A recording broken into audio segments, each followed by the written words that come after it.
My name is Emily Lewis, and I'd like to take you on a tour of my course and learning management system. This course was designed for a high school social studies class and was constructed with a teenage audience in mind. In a role designing materials for adult learners, I would absolutely adjust and adapt the style of my work to be appealing to an adult professional audience. When designing a course, I always strive to embed engaging, active learning experiences into the design. In this walkthrough, I will highlight my use of data and assessments to check for mastery of skills and concepts. I'll also highlight a variety of active learning strategies and my creative use of motivating features within the learning management system. One aspect of the course you'll likely notice is that materials are pieced together from many EdTech tools, such as Pear Deck, Edpuzzle, Candy, Canva, and the Google Suite. Combining all these tools in my learning management system has been my creative solution to building a course quickly and efficiently as a subject matter expert, learning designer, and trainer, all rolled into one position within my public school. However, I'm very much looking forward to having more time to create from scratch custom learning experiences once I transition from full-time classroom teacher into a full-time instructional designer. My hope is that you can see beyond the high school content and appreciate the thoughtfulness, creativity, and effective design that went into creating a unique learning experience like this one. My self-paced learning course is inspired by the Modern Classrooms Project. The Modern Classrooms Project combines blended learning or teacher-created videos rather than live lectures, customizable pacing, and mastery-based grading to evaluate the effectiveness of the learning design. I began using this instructional approach 3 years ago when I was teaching remotely during the pandemic, and since coming back to the classroom, I have the evidence to prove that self-paced blended learning has led to better outcomes for my learners. It's actually because of this shift in my teaching that I realized my strengths and interests lie in the design, analysis, and implementation of e-learning courses. The Modern Classroom Project's methodology of self-paced learning groups lesson tasks into 3 buckets: must do, should do, and aspire to do. Must-dos are required, should-dos are strongly encouraged, and aspire-to-dos are challenging extension activities that allow students to dig deeper. These aspire-to-do activities are optional. By classifying lesson tasks this way, it allows students to customize their learning experience based on what they already know and what they're interested in. The first part I want to show you is my progress tracker and data dashboard. When learners begin each class, they activate their prior learning and set goals by filling out a Google form.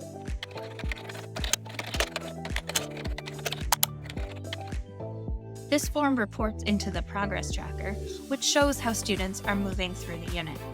Because it's a self-paced course, not all students work at the same speed and may actually be in different spots on any given day. This is okay.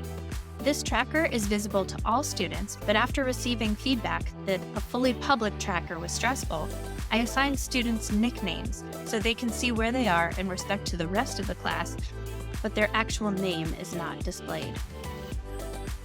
The data from the Google form also links to my data dashboard, where I can quickly view student responses to my questions of the day and filter by section, date, and individual learner. I built this dashboard using Looker Studio, and it has been incredibly useful to get a sense of how individual learners are doing and how the entire course is meeting its objectives every day. The next part of my course I'd like to show you is the overall course material setup. It's organized into folders with the most recent learning materials at the top. Each unit is broken into smaller lessons. Within each lesson, there are several categories of lesson tasks. Learners are guided through the tasks in order with completion rules. They earn check marks when they complete lesson tasks, increasing motivation through gamification. All lessons end with a mastery check, and students must answer 80% of the questions correctly in order to move on to the next lesson. For this unit on Africa, I created a unit roadmap to aid in navigation of the course, modeled after a board game. Each stop on the map is linked to its corresponding assignment on the LMS. Because it was designed for teenagers, I used lots of graphics and flashy designs which mimic their favorite social media apps. These graphics are related to the content of each assignment.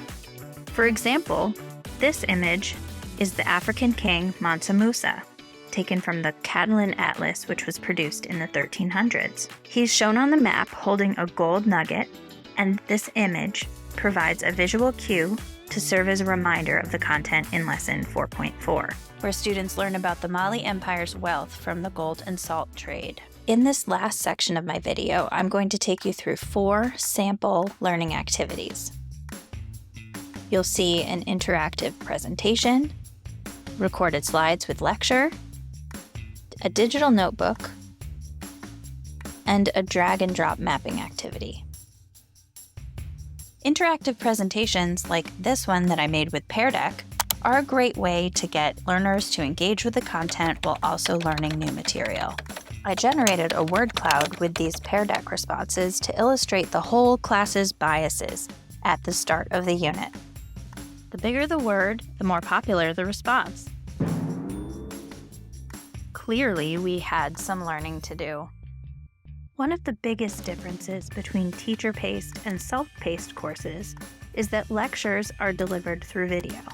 I've taught myself how to produce well-designed and efficient screencast videos based on my slide decks. This lecture was recorded using Descript, which produces a transcript as shown to the right of the screen. I love taking old, boring paper-based learning activities and making them more engaging by turning them into digital notebooks. On the left, you can see the original paper-based packet, which was part of a curriculum package my school purchased. On the right, you can see my adaptation of the same activity. Not only is it better suited for the audience of teenagers, tweaking the activity by adding color, differentiation based on level, and adding a linked table of contents greatly improved my students' access to the content and their progress towards the learning objectives.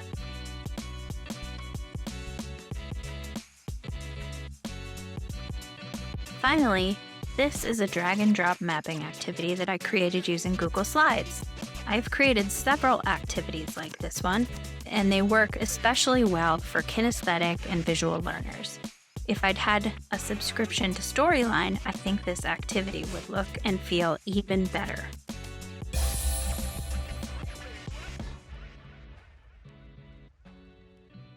Thank you so much for watching, and I hope you enjoyed seeing what I can do.